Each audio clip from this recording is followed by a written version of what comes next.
डर को भगाने के लिए अवचेतन मन का प्रयोग कैसे करें? मेरे एक विद्यार्थी को किसी सम्मेलन में भाषण देने के लिए आमंत्रित किया गया। उसने मुझे बताया कि 1000 लोग के सामने भाषण देने के बारे में सोचकर वह दहशत में आ गया, जिनमें से कई उसके क्षेत्र के विशेषज्ञ हैं। उसने अपने डर पर इस तरह विजय पाई। कई रातों तक वह लगभग 5 मिनट तक कुर्सी पर शांत बैठता और वह खुद से धीरे और शांति से सकारात्मक तरीके से कहता। डॉक्टर साहब के विद्यार्थी को ना बुलाया गया भाषण देने के लिए, जहाँ उसे 1000 लोगों के सामने भाषण देना था। और यह सोचते ही उसके दिमाग में दहशत हो जाती थी। एक तो 1000 लोग, और ऊपर से वह उसकी फील्ड में स्पेशलिस्ट है। पर उसने ना कुछ दिनों के भीतर अपने डर पे काबू पा लिया।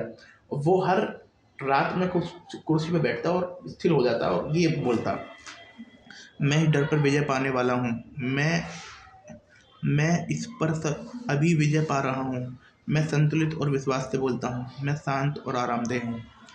मैं संतुलित और विश्वास से बोलता हूँ। मैं शांत और आरामदेह हूँ। मैं इस पर अभी विजय पा रहा हूँ। है ना?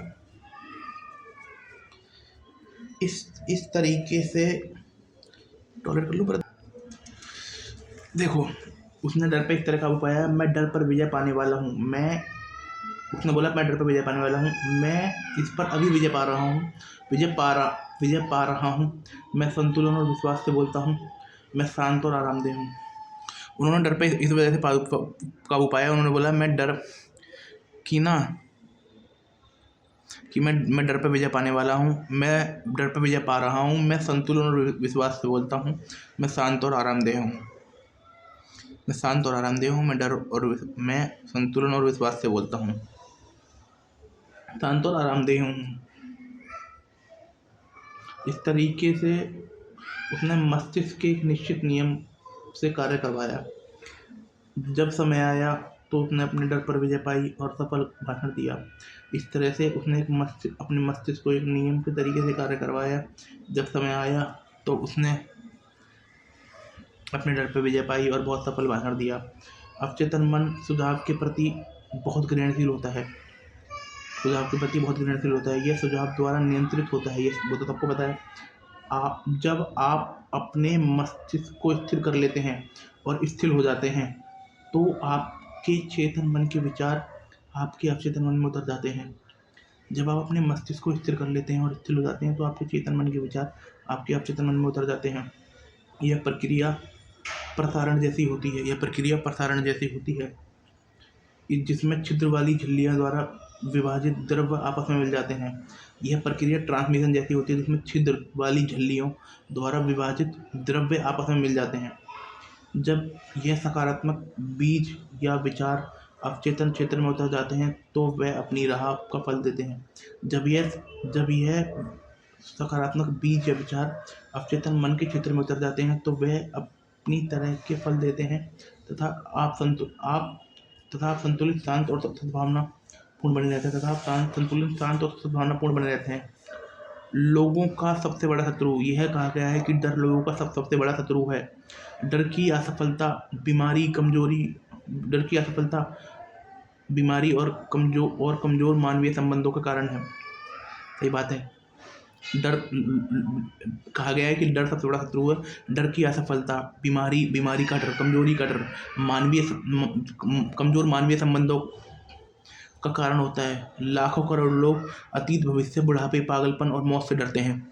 लोग मूर्ख हैं भाई। ये डर तो भाई कुछ नहीं है, अपने दिमाग से निकल सकता है। यूं निकल जाएगा, यूं चुटकियों से निकल जाएगा, है ना? कुछ नहीं है डर पर। आपको अपने विचार पे बस थोड़ा सा वो करना है, कंट्रोल नहीं, सही दिशा देना है।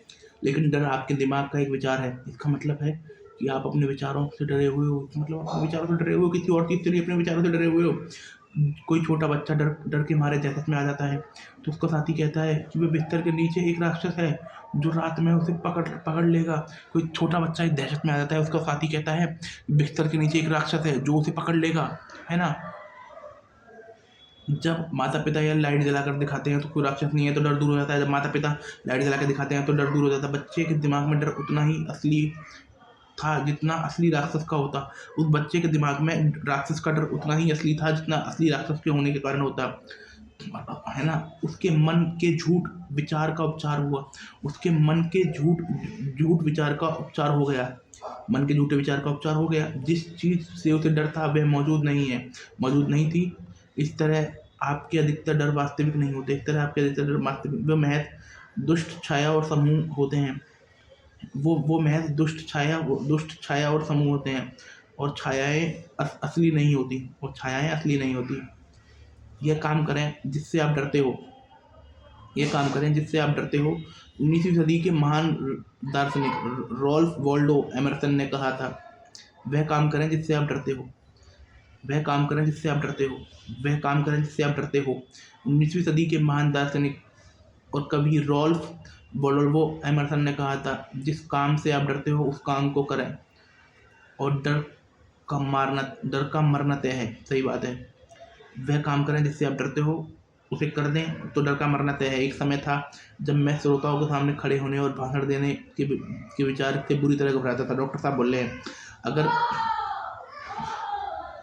अगर मैंने इस भयंकर डर के सामने हार मान ली होती तो मुझे यकीन है कि आप इस समय पुस्तक नहीं पढ़ रहे होते। डॉक्टर साहब बोल रहे हैं कि मैं डरता था लोगों के सामने भाषण देने में। अगर डॉक्टर साहब डर के सामने हार मान लेते तो हम लोग ये पुस्तक नहीं पढ़ रहे होते। तो नहीं पढ़ मैंने अवचेतन मन की कार्यविधि के बारे में जो कुछ सीखा उसे दूसरों तक कभी नहीं पहुंचा पाता। अरे यार, अवचेतन मन की कार्यविधि का प्रयोग करके तो आप भाषण देना पहुंचे हो। सही बात है। मैंने एमर्सन की सलाह पर अमल करके इस डर पर विजय पाई। अंदर से कांपने के बावजूद मैं श्रोताओं के सामने गया और बोलने लगा। डॉक्टर साहब ने एमर्सन की सलाह पर अमल करके अपने डर पर विजय पाई, और बेशक अंदर से कांपने के बावजूद वो श्रोता के सामने गए और बोलने लगे। धीरे धीरे मेरा डर कम हो गया। आखिरकार मैं इतना आरामदेह हो गया कि मैं इसमें आनंद लेने लगा। धीरे धीरे डर खत्म हो गया, और वो डॉक्टर साहब के लिए ऐसा हो गया कि डॉक्टर साहब को इसमें आनंद आने लगा। इसके बाद तो वह स्थिति आ गई कि मैं भाषण देने के लिए उत्सुक होने लगा। इसके बाद डॉक्टर साहब बोलने लगे, अगला भाषण कब है। मैंने यह काम किया जिसे करने से मैं डरता था, और डर का मरना तय था। डॉक्टर साहब ने वह काम किया। एमर्सन ने बोला है ना, एमर्सन की सलाह पे, रॉल्फ वाल्डो एमर्सन, जिसका डर के आगे जीत है। जब आप सकारात्मक रूप से घोषणा करते हैं कि आप अपने डर पर विजय पाने वाले हैं, तो आप चेतन मन में एक निश्चित निर्णय पर पहुंचते हैं। मैं सकारात्मक रूप से विजय पाता हूं कि मैं अपने सीसेट के पेपर के डर से विजय पा लूंगा। मैं सकारात्मक रूप से विजय पाता हूँ, मैं अपने सीसेट के पेपर के डर से विजय पा लूंगा। मैं सकारात्मक रूप से मैं घोषणा करता हूँ मैं सकारात्मक रूप से घोषणा करता हूँ मैं अपने यूपीएससी के पेपर के डर पर विजय पा लूंगा। मैं सकारात्मक रूप से ये घोषणा करता हूँ, जिस चीज़ से मैं डरता हूँ वही काम करूँगा, जिस चीज़ से मैं डरता हूँ वही काम करूँगा। मैं सकारात्मक रूप से घोषणा करता हूँ, अपने जीवन के सारे डर मिटा दूंगा। मैं सकारात्मक रूप से ये घोषणा करता हूँ, मेरे जीवन में कोई डर नहीं है, और जो डर है मैं उन पर विजय पा रहा हूँ, और मैं उन पर विजय पा लूंगा। जो डर है मैं उन पर विजय पा रहा हूँ, वो विजय पा लूंगा।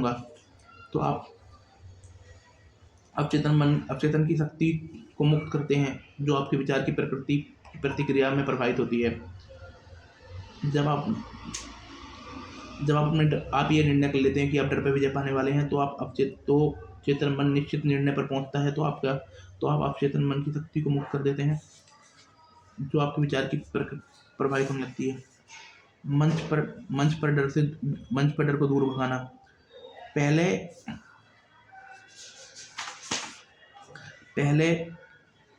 पहले एक अध्याय में मैंने जेनेट आर का उदाहरण दिया था, युवा ओपेरा सिंगर जो करियर के मंच पर डरा हुआ था और डर के कारण खतरे में पड़ गया था। जब ओपेरा प्रोडक्शन में प्रमुख भूमिका में ऑडिशन के लिए बुलाया गया, तो उसे एहसास था शायद भी सफल।